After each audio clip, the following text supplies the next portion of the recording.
There are places in this world where silence has weight, where the air itself feels pressed down by something older than memory. I stood at the mouth of that tunnel in 1947, 2 years after the war had ended, and I knew, even before I stepped inside, that what we were about to find would change everything. My name is Thomas Brennan. I was 23 years old, a junior architect assigned to the Allied reconstruction effort in southern Germany. They told me we were surveying old mining sites for structural damage. They told me it was routine. They lied. The mountain was called Schwarzberg, Black Mountain. It rose from the Bavarian forest like a fist of stone, dark and silent, wrapped in pine trees that never seemed to move, even in the wind. The locals didn't talk about it. When we asked, they looked away. One old woman crossed herself and whispered a single word, Hölle, hell. We arrived on a Tuesday morning in late autumn. The fog was so thick you could barely see 10 feet ahead. Our convoy, 3 jeeps, a transport truck and a dozen men, crawled up the narrow forest road in silence. No one spoke. Even the engines seemed quieter than they should have been. Captain Harlow was in charge, British, tall, thin as a rail, with eyes that never blinked. He carried a leather briefcase chained to his wrist, and he never let it out of his sight. "Stay close," he said when we stopped at the base of the mountain. "Don't wander. Don't touch anything unless I tell you to." "What are we looking for, sir?" I asked. He glanced at me, then at the mountain. "You'll know when you see it." We hiked for an hour. The path was overgrown, choked with brambles and fallen branches, but beneath the dirt and moss you could still see it, concrete, poured in blocks, cracked and weathered, but unmistakable. This wasn't a hiking trail, this was a road, and roads are built for one reason, to move something heavy. The entrance was hidden behind a rockfall that looked natural but wasn't. You could see the tool marks if you looked close enough. Chisel cuts, blast patterns, the edges too clean.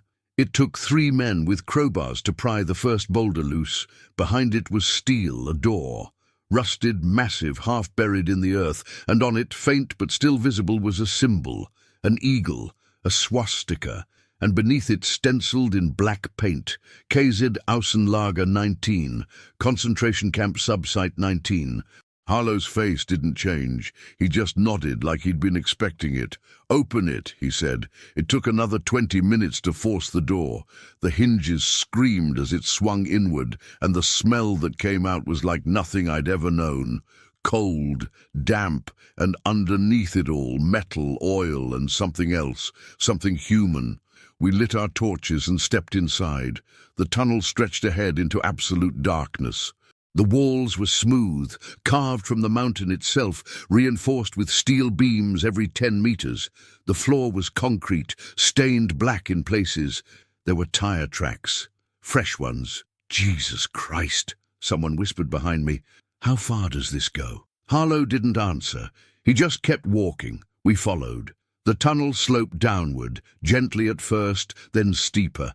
Every 50 meters there were alcoves, small rooms carved into the rock. Some had wooden benches, others had rusted bunk frames. In one I found a tin cup, in another a single boot. No one said it, but we all knew. People had lived here, worked here, died here. After 20 minutes, the tunnel opened up, and that's when we saw it. The cavern. It was massive, bigger than any cathedral I'd ever seen. The ceiling rose 100 feet above us, lost in shadow. The floor stretched out in every direction, carved flat and smooth. And in the center of it all, like the skeleton of some great metal beast, were the machines, lathes, presses, assembly lines, conveyor belts that snaked through the darkness like iron veins. All of it silent, all of it waiting.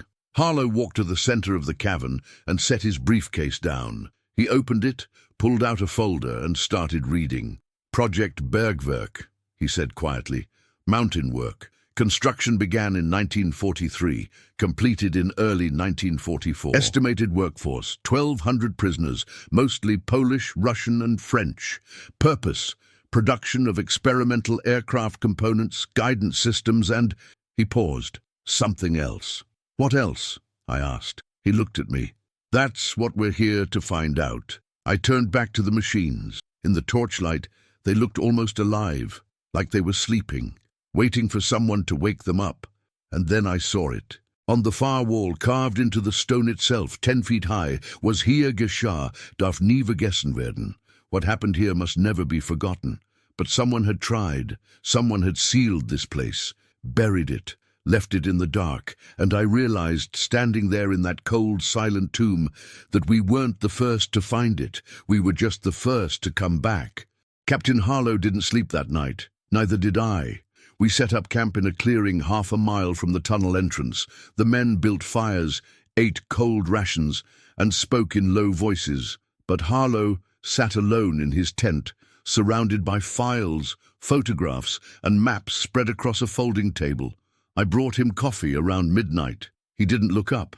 "You should rest, sir," I said. "So should you," he replied. "But you won't." He was right. I sat down across from him. The files were old, some of them water-stained, others singed at the edges. They were written in German, typed on thin paper with official stamps in the corners. SS, Wehrmacht, Reichsministerium, Ministry of the Reich. "Where did you get these?" I asked. "Captured archives," Harlow said. "Berlin, Munich, some from Nuremberg. Most were scheduled to be destroyed. We intercepted them just in time." He slid a photograph across the table. It showed the cavern, the same one we'd just left. But in the photograph it was alive, lights blazing, machines running, men in striped uniforms moving between the assembly lines like ants, and standing in the foreground, arms crossed, was a man in an SS uniform, tall, sharp features, cold eyes. "Oberführer Klaus Reinhardt," Harlow said, "chief engineer and site commander. He oversaw the entire operation, designed it, in fact. He was a genius by all accounts. Studied engineering at Munich, worked for Siemens before the war. The party recruited him in 1940, gave him unlimited resources." "Why?" I asked. Harlow pulled out another file. This one was thicker, bound with red string. On the cover, stamped in black ink, "Geheim, streng vertraulich," secret, strictly confidential. Because he promised them something no one else could. A factory that couldn't be bombed, couldn't be found, couldn't be destroyed. A factory inside a mountain. He opened the file. Inside sections of the mountain, dozens schematics of the tunnel system, diagrams of ventilation shafts, power grids, water lines. It was insane, the level of detail, the precision. This wasn't improvised, this was planned. "They started construction in the summer of 1943, Harlow continued, "right after the Battle of Stalingrad, right after the Allies started bombing the Ruhr. The Nazis knew they were losing the air war. Their factories were being flattened one by one. So Reinhardt proposed this: move production underground, use forced labor, dig deep, build fast. And they did. I stared at the blueprints. How many people died building this? Harlow didn't answer right away. Finally he said, "We don't know yet. But the tunnel we walked through? That was just the entrance. The main complex goes deeper, much deeper. There are at least 4 more levels below what we saw today." I felt something cold settle in my chest. 4 more levels? "And we haven't found the bottom yet." He nodded. He pulled out another photograph. This one showed a machine, sleek, cylindrical, covered in wires and dials. It looked almost futuristic. "What is that?" I asked. "We don't know," Harlow admitted. "But it was being built down there, in the lowest chamber, the one they called Das Herz, the heart. Whatever it was," he said quietly, "it was important. Important enough that Reinhardt ordered the entire site to be sealed when the war ended. Enough that he executed every prisoner who'd seen it." I looked up sharply. "Executed?" Harlow's face was stone. April 1945, 3 weeks before the surrender. Reinhardt received orders to evacuate, to destroy everything. But he didn't. Instead, he gathered every prisoner still alive, about 200 of them, and led them into the deepest chamber. Then he sealed the doors, flooded it with gas, and walked away. The tent was silent. Outside someone coughed. A log cracked in the fire. "And Reinhardt?" I asked. Harlow closed the file. He disappeared. Last confirmed sighting was in Munich, May 1945. After that, nothing. No body, no arrest, no trial, just gone. He stood up, walked to the tent flap, and looked out into the darkness. Tomorrow, he said, we go deeper.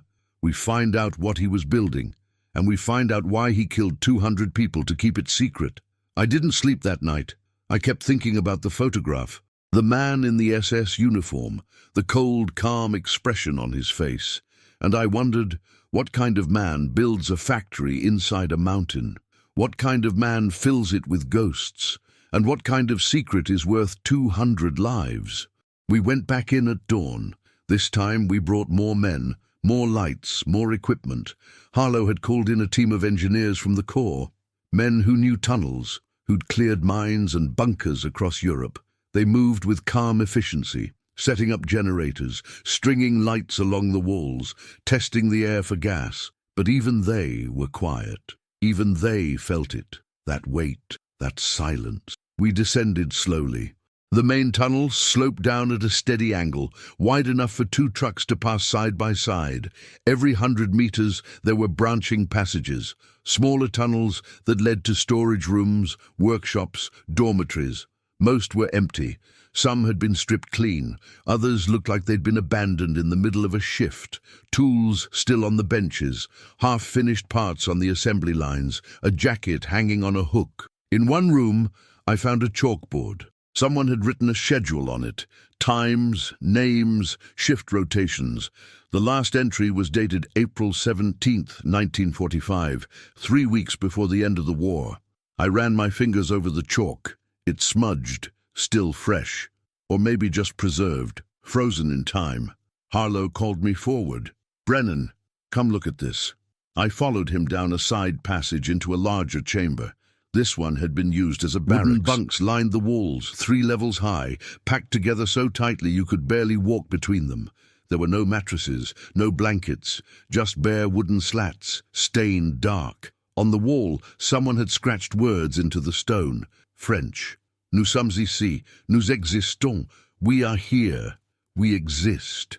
I stood there for a long time, staring at those words, wondering who had carved them, wondering if they'd survived. "Keep moving," Harlow said quietly. We reached the first major descent point an hour later, a spiral staircase carved directly into the rock, winding down into darkness. No railing, no safety rope, just stone steps, worn smooth by thousands of feet. The engineers tested the structure. "It's solid," one of them said, "but it's steep, and it goes down at least 200 feet. Harlow didn't hesitate. "Let's go."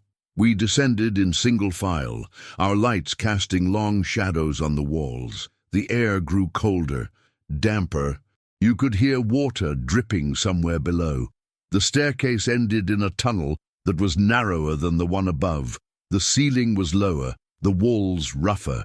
This was older, cruder, built fast. We followed it for another 20 minutes until it opened into the second cavern. And that's when we realized the scale of what Reinhardt had built. The second level was massive, bigger than the first.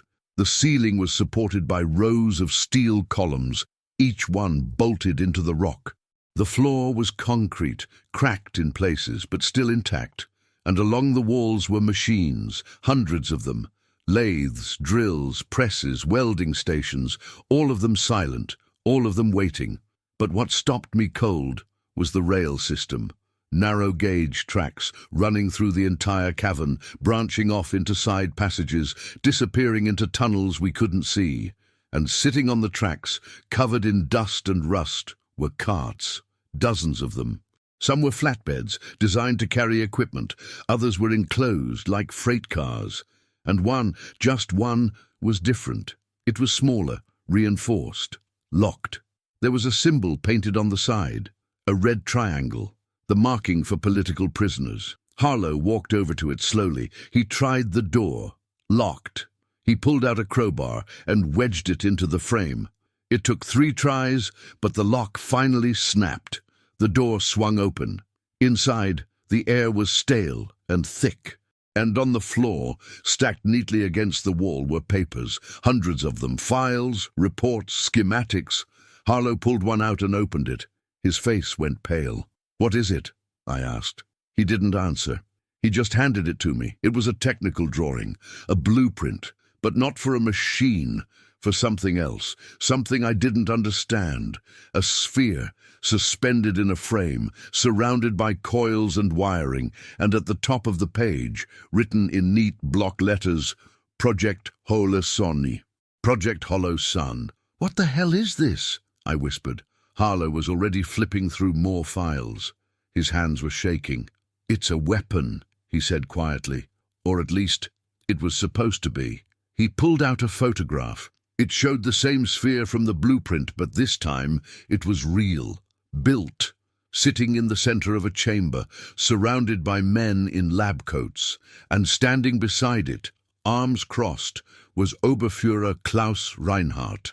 "They were building something here," Harlow said. "Something experimental, something the Nazis thought could change the war." He looked at me, and they hid it, deep, where no bomb could reach it. I stared at the photograph, at the machine, at the men standing around it like priests at an altar. "Did it work?" I asked. Harlow closed the file. "That's what we're here to find out." We left the cart and continued deeper. The rail tracks led us down another passage, narrower this time, sloping steeply. The walls were wet.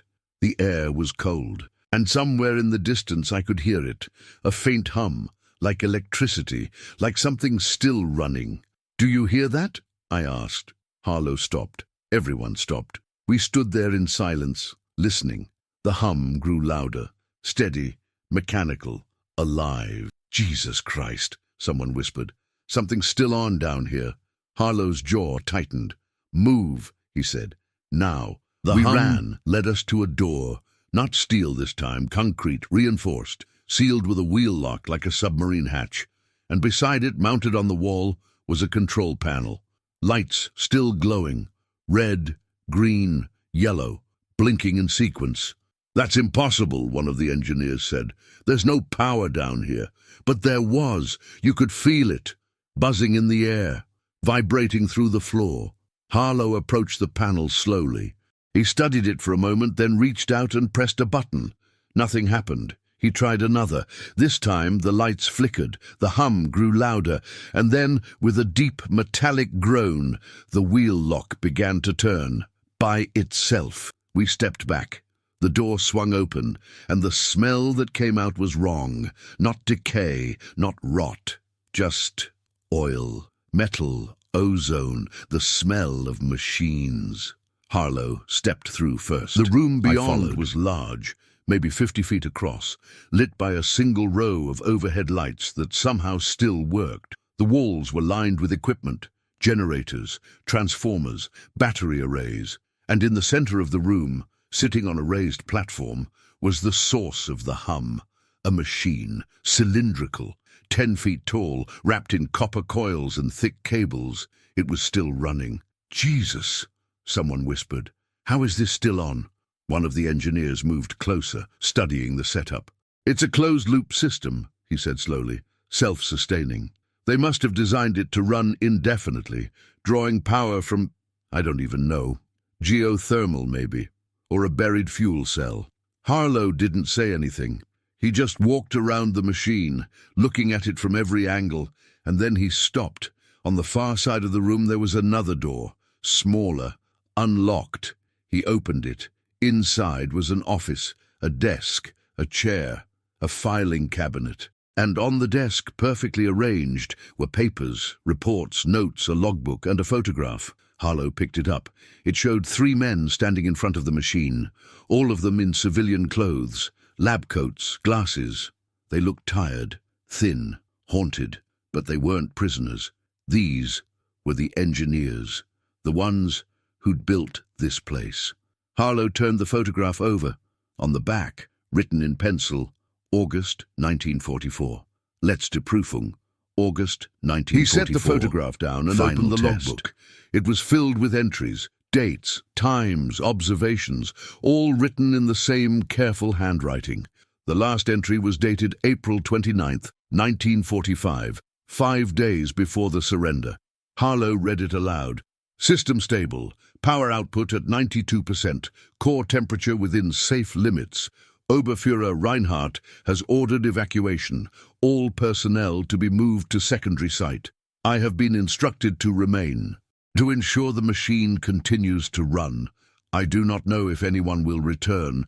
If you are reading this, I hope the war is over. And I hope you understand what we tried to do here. The entry ended there. No signature, no name, just silence. Harlow closed the book slowly. He stayed, I said. Whoever wrote this. He stayed behind.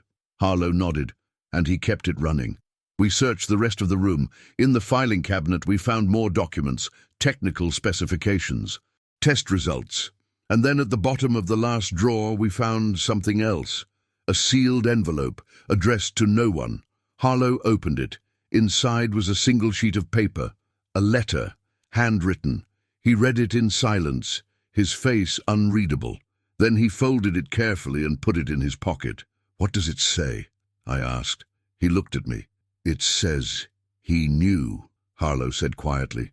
He knew what they were doing, what Reinhardt was planning. Harlow didn't answer right away. And he stayed anyway, he said, because he believed, not in the Reich, not in the war, but in the machine. He thought it could save them. I looked back at the humming cylinder, still glowing in the dim light. Did it? Harlow shook his head. No, he said. It didn't. We left the office and returned to the main chamber. The engineers were still studying the machine, taking measurements, making notes. One of them looked up as we approached. Captain, he said, you need to see this. He led us to the base of the machine, where the cables disappeared into the floor. There's another level, he said, directly below us. And these cables, they're feeding power down there. To what? Harlow asked. The engineer shook his head. I don't know, but whatever it is, it's big, and it's still active. Harlow looked at me. Then he looked down, into the floor, into the darkness below. Find the way down, he said. We found the shaft 20 minutes later, hidden behind a false wall in the generator room. A vertical tunnel, barely wide enough for one man, descending straight down into the rock. There were rungs bolted into the stone, a ladder stretching into darkness. No lights, no safety line, just iron rungs, slick with condensation. How far down does it go? I asked. One of the engineers dropped a stone. We waited, counted, 3 seconds. Then a faint splash, echoing up from below. At least 100 feet. The engineer said. Maybe more. Harlow didn't hesitate. I'll go first. Sir, I started. That's an order, Brennan.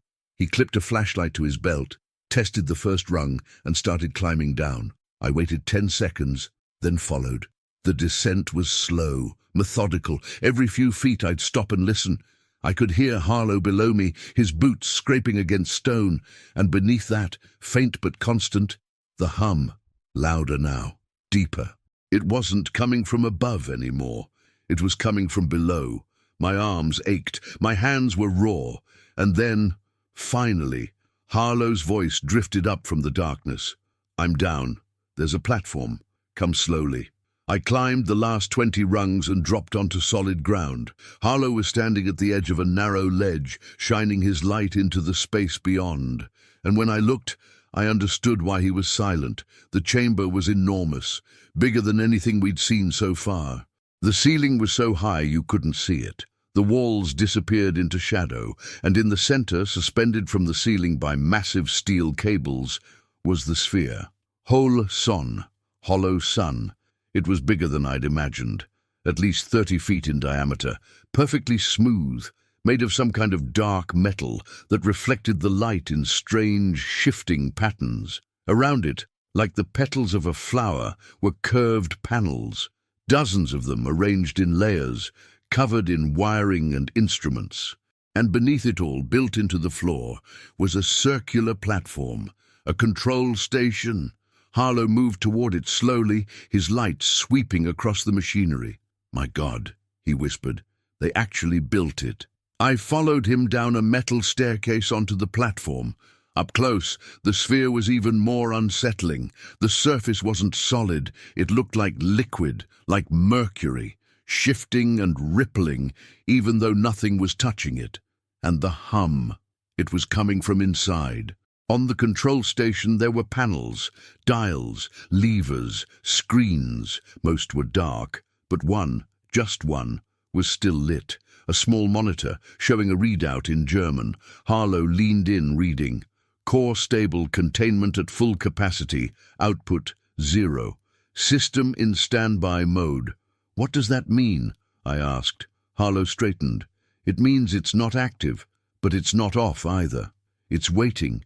He moved around the platform, studying the controls, and then he stopped. On the far side of the station there was a logbook, smaller than the one upstairs, bound in leather. He opened it. The first entry was dated January 1944. Harlow flipped through the pages slowly, reading in silence. Then he stopped on the last entry. April 29th, 1945, the same date as the logbook upstairs. He read it aloud. Final test postponed. Oberfuhrer Reinhardt has ordered immediate evacuation. All personnel except essential staff to be relocated. I have been granted permission to remain, to observe the machine in its final state. If this works, it will change everything. If it doesn't, then perhaps it is better that we failed. Harlow closed the book. Who wrote this? I asked. He didn't answer. He just handed me a photograph that had been tucked inside the logbook. It showed a man standing in front of the sphere, older, balding, thin wire-rimmed glasses. He wasn't smiling. He just stared at the camera, hollow-eyed, like he'd seen something he could never unsee. On the back of the photograph, someone had written a name, Dr. Friedrich Hallberg, projectlighter, project director. He was the one who designed it, Harlow said quietly. The one who stayed. Where is he now? I asked. Harlow looked around the chamber. I don't know. But then I saw it. On the far side of the platform, half hidden in shadow, was something that didn't belong. A chair, wooden, simple, and sitting in it, slumped forward, was a body. We moved toward it slowly. The man was still wearing a lab coat. His hands were folded in his lap. His head was bowed. And on the floor beside him, lying open, was a journal. Harlow knelt down and picked it up. The pages were filled with handwriting, dense, frantic, equations, diagrams, notes scrawled in the margins. And on the very last page, written in large, shaky letters, "Es darf niemals eingeschaltet werden." It must never be turned on. Harlow stared at those words for a long time. Then he closed the journal. He stayed, I said quietly. He stayed to make sure no one used it. Harlow nodded, and he died here, alone, in the dark. I looked up at the sphere, still humming, still glowing faintly in the shadows. What is it? I asked. What were they trying to build? Harlow stood slowly. I don't know, he said. But whatever it is, he was afraid of it. We brought the journal back to the surface, and so Harlow wouldn't let anyone else touch it. He carried it himself, wrapped in cloth, like it was something sacred or cursed. That night, we set up a command tent at the base of the mountain. Harlow worked alone, translating the journal page by page, cross-referencing it with the files we'd recovered from the train cart. I sat outside, drinking bad coffee, watching the darkness settle over the forest. The other men were quiet. No one wanted to talk about what we'd found. Around midnight, Harlow called me inside. He looked exhausted. His eyes were red. His hands were shaking. On the table in front of him was the journal, open to a page near the middle. Read this, he said. I sat down. The handwriting was cramped, written in German, but Harlow had translated it in pencil beneath each line. March 12th, 1944. Today we achieved stable containment for the first time. The reaction is self-sustaining. Power output exceeds all projections. Oberfuhrer Reinhardt is pleased. He believes this will change the war. But I am not sure we should continue. I looked up. What kind of reaction? I asked. Harlow flipped forward a few pages. April 3rd, 1944. We ran the first full-scale test today. The results were disturbing. The containment field held, but the energy release was far greater than anticipated. 3 technicians were injured. 1 is not expected to survive. Reinhardt insists we proceed. I have begun to doubt his judgment. Harlow turned another page. July 19th, 1944. They brought more prisoners today. Not to work, to test. Reinhardt wants to measure the effects of prolonged exposure. I told him it was inhumane, unnecessary. He said the Reich demands results. I am ashamed to admit I did not stop him. My stomach turned. They were using prisoners, I said, as test subjects? Harlow nodded. For weeks. He turned to the last section of the journal. April 20th, 1945. Reinhardt has given the order. All prisoners are to be eliminated. No witnesses. He says the project must remain secret at any cost. I tried to argue, to convince him there was another way. But he no longer listens to me. Perhaps he never did. Harlow's voice was flat, hollow. April 27th, 1945. They are gone. All of them. Reinhardt sealed the lower chambers and released the gas. I stood at the door 200 men, dead in minutes. I will hear their screams for the rest of my life. Harlow stopped reading. He closed the journal and looked at me. He knew, I said quietly. Hallberg knew what was happening, and he didn't stop it. He couldn't, Harlow said. Reinhardt had absolute authority. Hallberg was a scientist, a civilian. If he'd tried to interfere, Reinhardt would have killed him too. So he just stayed, I said. Kept working? Harlow nodded. Until the end. He opened the journal one last time to the final entry. April 29th, 1945. Reinhardt is gone. Fled to Munich, I suspect. The others have evacuated. I am alone now. The machine is still running. I have locked the controls, disabled the activation sequence. It will never be used. I will make sure of that. If anyone finds this, please understand. We thought we were building a weapon, but we were wrong. What we built is something else, something we do not understand, and it must never be turned on. Harlow closed the journal. For a long time, neither of us spoke. Finally, I asked the question I'd been afraid to ask. What were they building, Captain? Harlow stood and walked to the tent entrance. He looked out at the mountain, dark and silent against the stars. I don't know, he said quietly, but I think Hallberg was right. I think they built something they couldn't control, something dangerous. He turned back to me. And I think it's still down there, waiting. 3 days later, we received word from Munich. A tip, anonymous. Someone had been asking questions about Schwarzberg, about the factory, about Oberfuhrer Klaus Reinhardt. Harlow didn't waste time.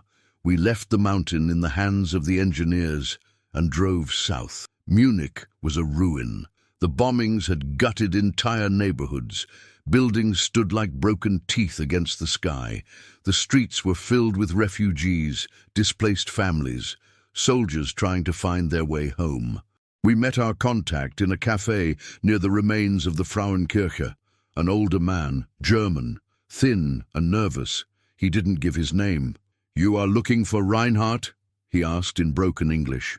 Harlow nodded. The man glanced around, then leaned in. "He is not here, not anymore. He left 2 weeks ago before the Americans arrived." "Where did he go?" Harlow asked. The man hesitated.